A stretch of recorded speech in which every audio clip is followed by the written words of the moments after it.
பார்வதி அந்த ஸ்டவ் கொஞ்சம் எடு பார்வதி. அத்தை அவளு மேல இருக்குது என்னால எடுக்காதுங்க அத்தை. வேற இரு வை. யாரையாவது கூப்பிடுங்க. இரு இவ எங்க போனான்னு தெரியல, போன் பண்றேன்.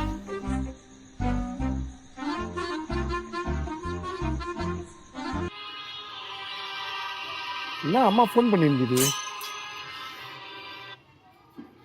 ஹலோ ஹலோ என்னம்மா?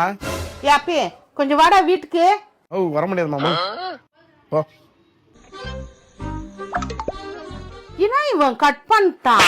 கொடுங்க அத்தை, நான் ஃபோன் பண்றேன். ஹலோ, இங்கே தான் இருக்கிற பாரு.